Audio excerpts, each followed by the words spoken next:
So we're talking today with Steve Grogan, and he is a martial artist. He is an instructor. He's an author. He's a teacher.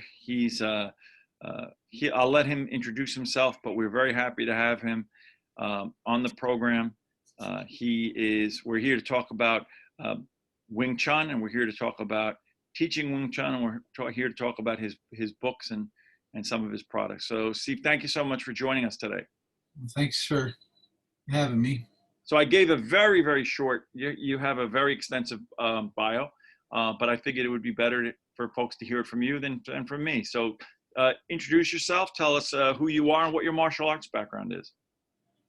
Well, again, my name's Steve Grogan. I'm 44. I'm from upstate New York, Troy, which is near Albany, for the sake of reference, about 3 hours north of New York City, in case you don't know Albany either.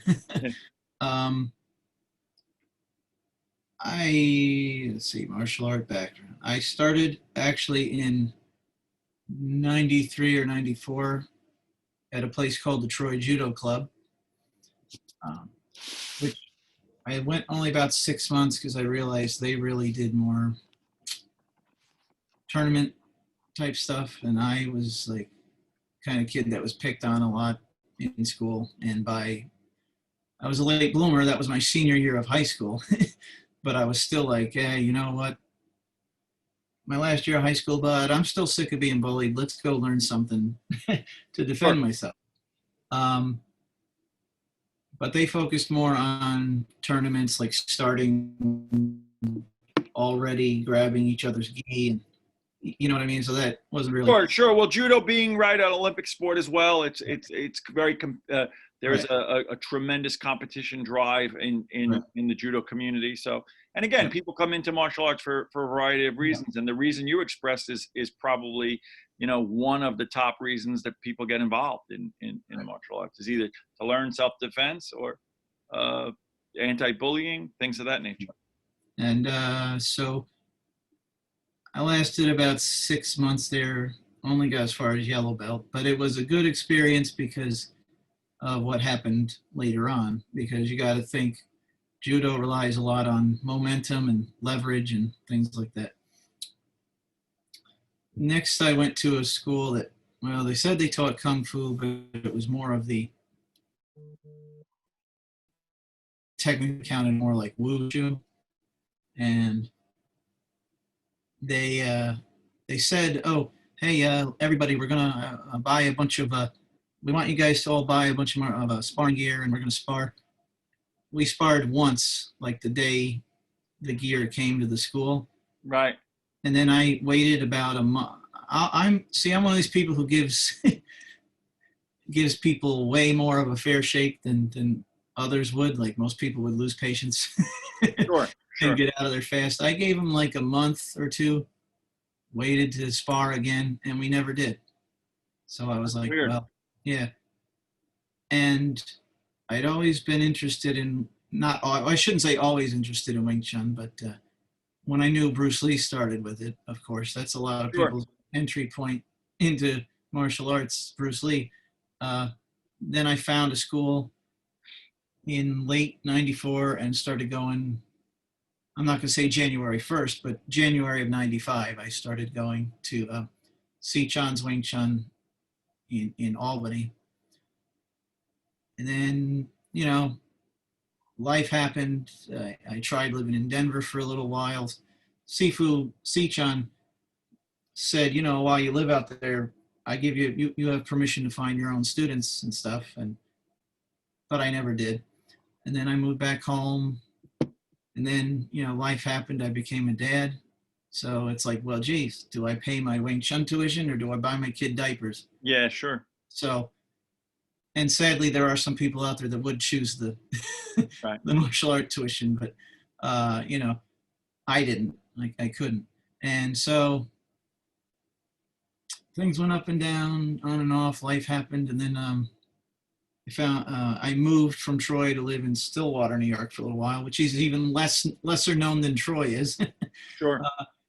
Troy, people know Troy because there have been movies filmed here, like Iron Meat and Scent of a Woman, had Age of Innocence, but Right. Nobody knows Stillwater.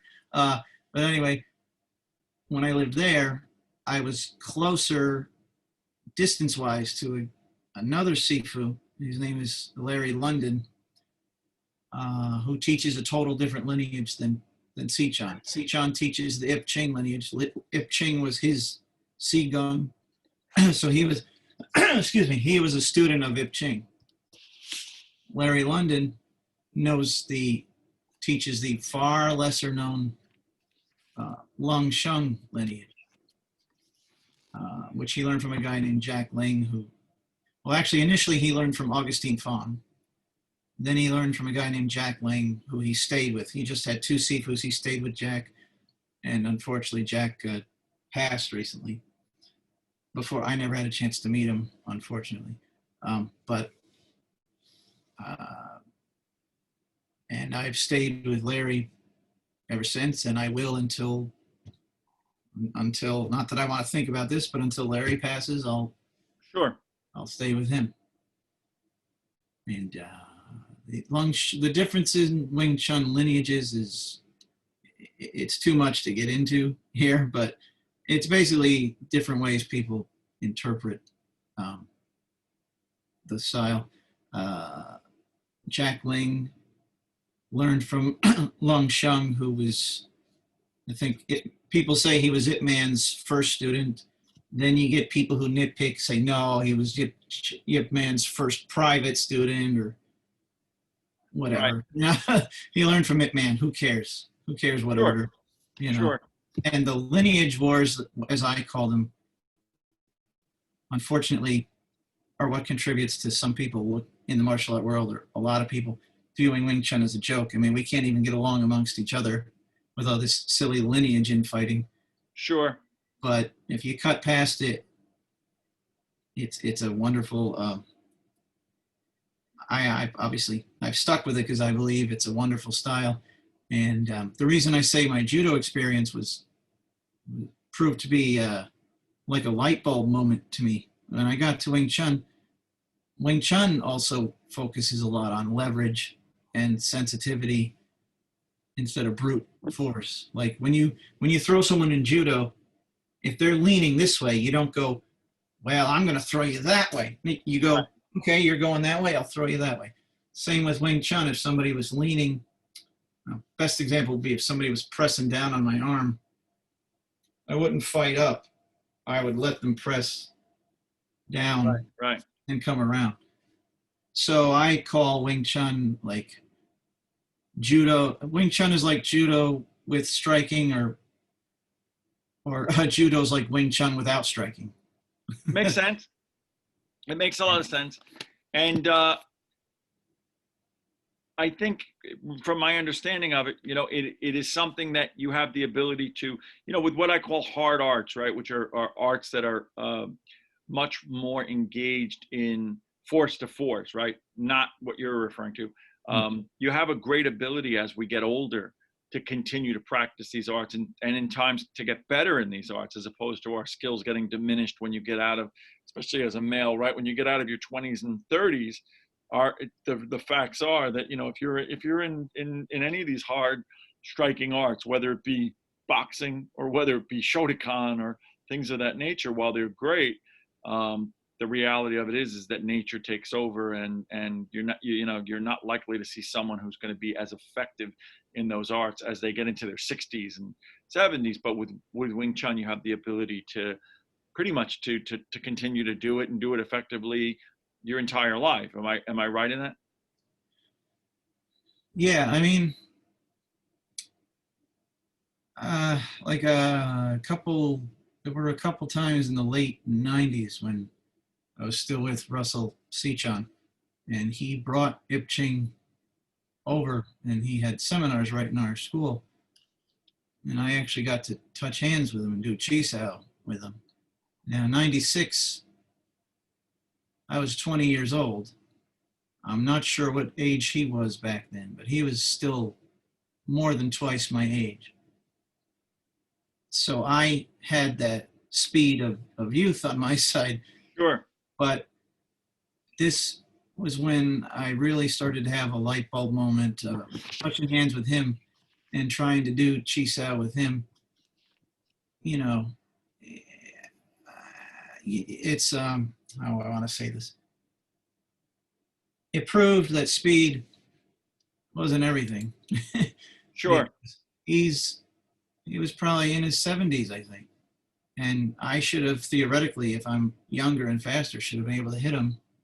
And I wasn't. So that's when I learned, that's when I learned being able to do this. That's physically being fast meant nothing. It's, That's great. I mean, if they can tell what you're going to do before you do it, then they're going to hit you first. That's great. So you made a transition from being a student, and one of the things that's very interesting, before I get into that, one of the things that's interesting is because I always try to find out from people in terms of where they are. We talk to people all over the world, the sense of what the availability of the study of martial arts, different styles are. And it seems to me that growing up, or when you started, that there was pretty decent availability of styles in your area. I mean, you said you had judo there, and you had kung fu school and Wing Chun, which is pretty. Many times I speak to people that got involved in a certain style because it's the only martial arts school in their town, basically. People tend to geographically, unless you're an adult who's really on a mission, people tend to go geographically what's close. But it seemed like there was a decent choice for you, a decent menu of styles in your area. Well, I mean, the bulk of them were Taekwondo and karate, different types of karate, Shotokan or Okinawan. Sure. So you actively sought out. So in order to find what you found is because you actively sought it out. Yeah. Because, I sat in to watch karate and Taekwondo classes, and it just didn't seem like it was for me. So, and I liked the speed and sensitivity of Wing Chun. Sure. Plus, you have to learn how to be comfortable at a close range. Because even if someone's taller than me, it's like, yeah, they need to be further out to swing at me. But since I'm shorter and my limbs are not as long as a giant, I have to learn how to get into where I can hit. Right. So that, rather than and jam them up, rather than be out at a distance and try to trade shots all day. Which, oddly enough, one of the training tools we use to develop stuff like that is the wooden dummy, which a lot of people misunderstand how that's used or what it's used for. And even the design of it. Like, I had a friend who helped me put the one together that's in my apartment.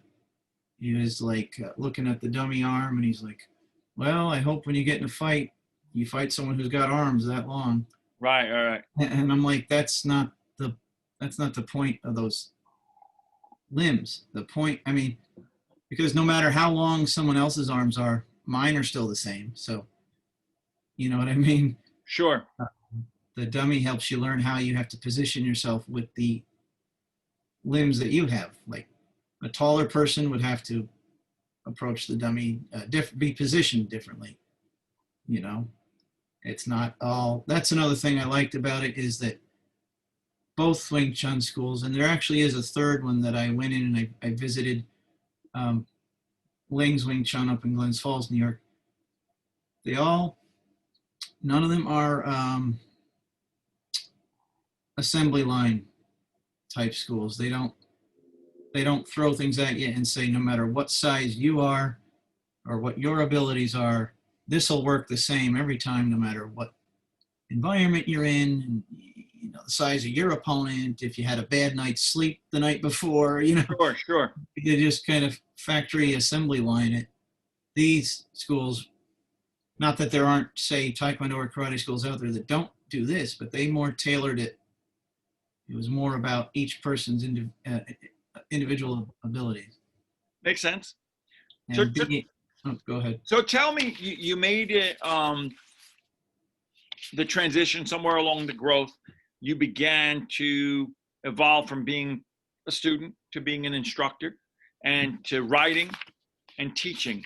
So tell me about that. And I see that you have a series of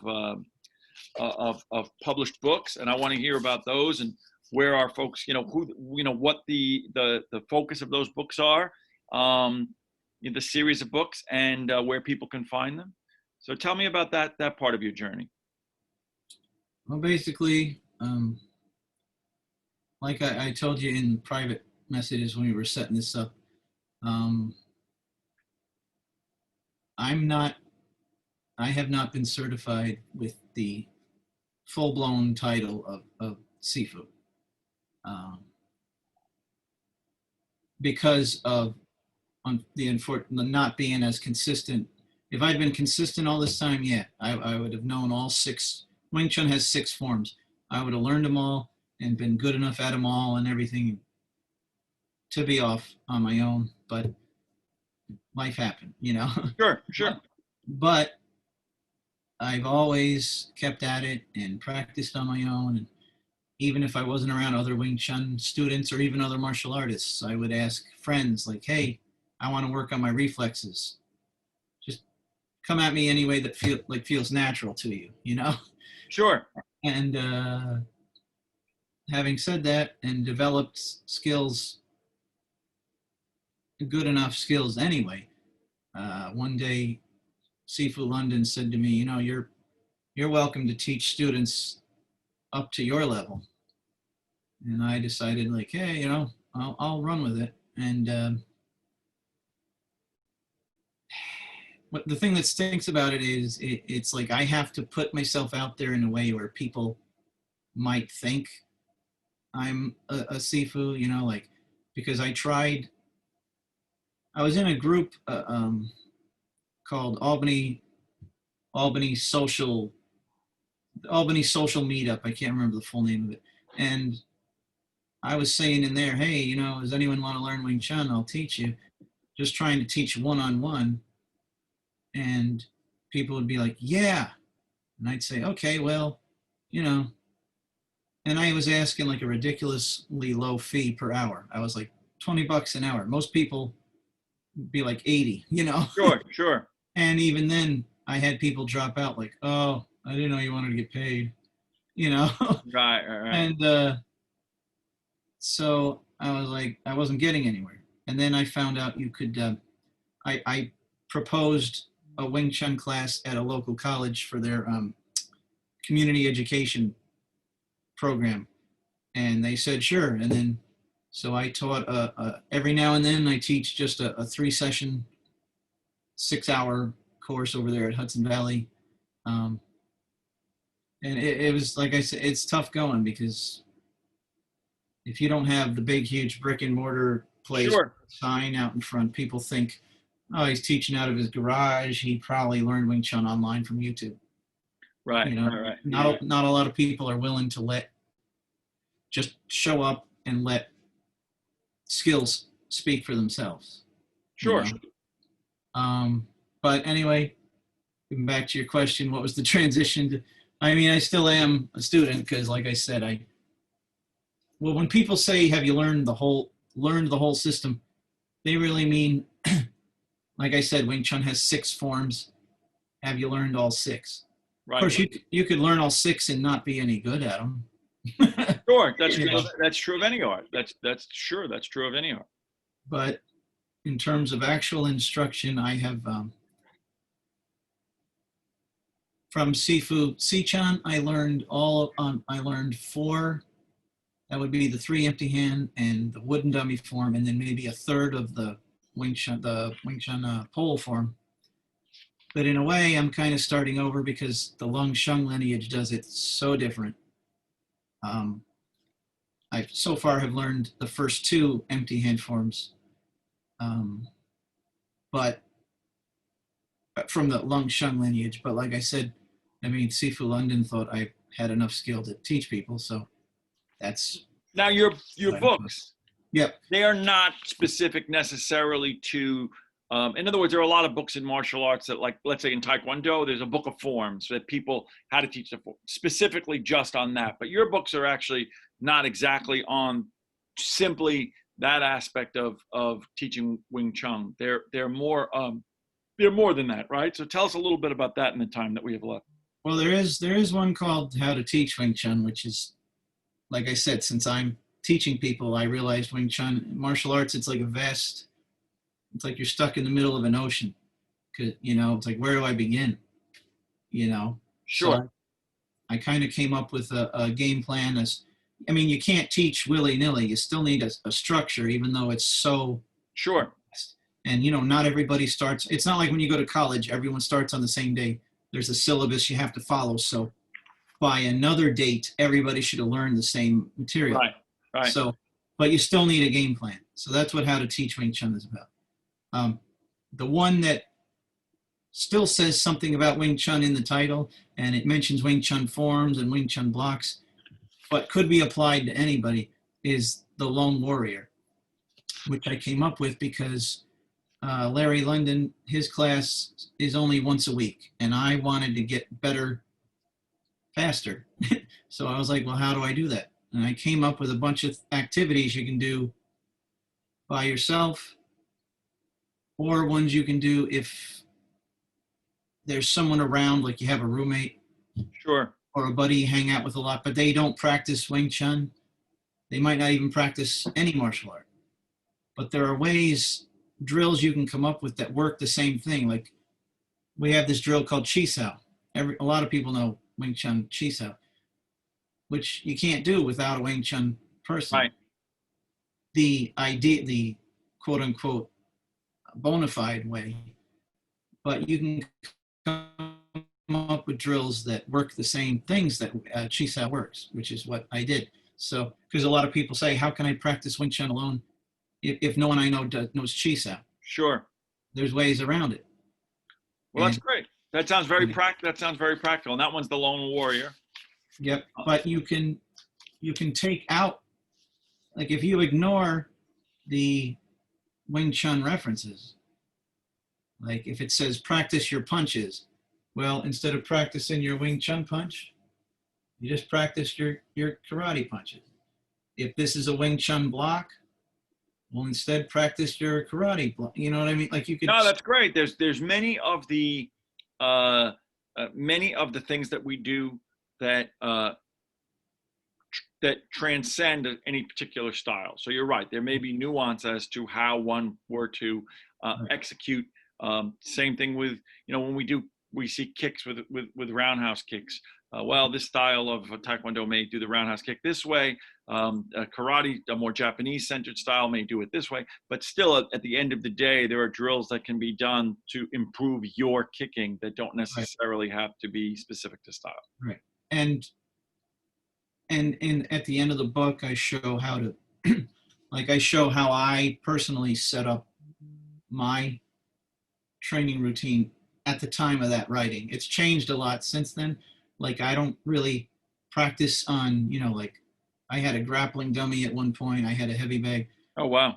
But I got rid of them. And I practice on the wooden dummy, but I don't practice a lot of that kind of stuff. I practice more of my basics, punches, kicks, elbows, and the blocks, and simultaneous attack and defense, because the bag and the grappling dummy can't hit back. And that's also why I don't practice shadow boxing either, because like when I would practice shadow boxing, I would say, oh, what if somebody came at me like this right now? Right. And so I would be like, well, I would defend like this. But then the catch is you don't know how they would react. You don't know that this would lay them out or what they would do next. So I was like, it's kind of pointless to practice those in my mind. Sure. But I included shadow boxing and heavy bag stuff in there anyway, because I know other people would be like, well, I want to do that. Hitting stuff is fun, That's great. And even though the book can be, well, the book, like I said, someone reading the book can apply it to their art and swap out when I talk about Wing Chun techniques. I'm not so sure it would be as easy to do with the companion piece app, which is available for iPhones, iPads, and Android phones. And what you do is when you download it, it has 6 levels because Wing Chun has 6 forms. first level you download is free. And for every level, there are a certain amount of activities you get, you know, per level. Like, let's say you decide, well, I want to practice my forms today. So you pick forms. At level 1, there's just Silam Tao, the first form. Sure. I want to practice my punches. At level 1, the only punching activity is the straight punch at chest height. And then if you buy level 2, you unlock punching to the head, or maybe a different. People say Wing Chun's all just straight punches, but there's hooks and uppercuts hidden in there. But the more, if you invest in the higher levels, you get more activities to pick from. But I'm not sure. Like, I don't know any, like, say, Taekwondo people that tried to get it. Sure. Tried to play around with it. Maybe somebody could, and then let me know how it works for you. Well, like I said, I think I said to you in our discussion, which is that I think a lot of the people that frequent our program, they come from a wide variety of martial arts. But I also find that many of our practitioners, high-level practitioners, they have a good base in a art and an art, which is Taekwondo, and then they seek to learn other arts and to develop their skills and to combine. It isn't, traditionally a lot of folks stuck with one art. If you were good at kicking, you were only good at kicking. You never learned how to punch. It's really not true. I think true mixed martial artists are people who have great proficiency in one style and move on. We have a lot of those. We have a lot of those folks that frequent our show. So I know there's definitely interest, particularly, Wing Chun has a certain mystique to it from the Bruce Lee lineage, from the Ip Man movies, things of that nature. So tell me, we're going to tie all this up in terms of our show notes, but you have the books, you have the app, you have your teaching information. What is the best portal to be able to, for folks to be able to access that information?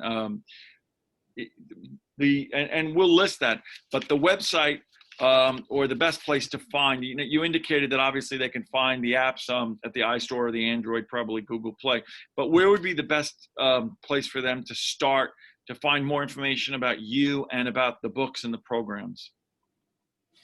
Well, I mean, like, on the website, I have your website is what? Tell us, and we're going to link it, but it's what's the name of your website? It's geekwingchuninc.com. I had the URL before I went to get a DBA at the county clerk's. I didn't realize I couldn't put Inc in there, but geekwingchuninc.com. I'm never quite sure how I have a what do you call it? Customized YouTube URL. Okay. I can't remember how it's formatted, but no, that's fine. It's we'll when people go to this and they go to the post that we do, we'll actually link your YouTube there, so people will be able to see that. And on that YouTube, it has what, some teaching tidbits, or it has information about you and your. It has several of the videos are compiled into playlists. Like, the main one is Wing Chun tips, training ideas, and etc. Then there's a series called Fighting Words, where I present an opinion I have, a take on a certain thing that maybe other people don't. And a lot of people just, all you do is you say, this is my take on it. And people get intimidated by that. And they go, you're an idiot. Like, they can't even say, I disagree. They got to come at you like in attack mode. So that's why I say it's Fighting Words, because maybe they don't look at it that way. And I'm not trying to say my way is the only way to look at it. I'm just saying this is my interpretation, but people take it as being confrontational, saying everyone else sucks. I'm the only one who understands this stuff. But that's not my attitude. Well, there is a little bit of a disease that permeates the martial arts that's obvious that you don't suffer from, because you're very deferential to others, and that is people feel somehow a need to my style, my teacher, my whatever is the best. And I'm always a big believer that what's best is what's best for you. If something's effective, if you get something out of it, if you feel that it meets your goals and there's growth there, then it's effective. And that may not be the same for everyone. I'm 30 something years into Taekwondo. Had I known about other styles with my body type, perhaps I would have been on a different journey, you know. But I'm thrilled with the journey, and the community is great. But so you know, I try to filter out that, because you know I get the same thing with you get the same thing with any martial art. You get the same thing with anything that you put out into the public, especially on YouTube and places like that, social media. Yeah.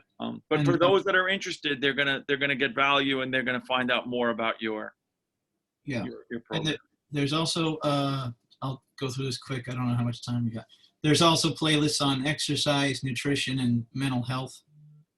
Because a long time, I suffered, like I had low self-esteem, and then things happened where I finally just got sick of being that way and feeling like I'm a worthless person.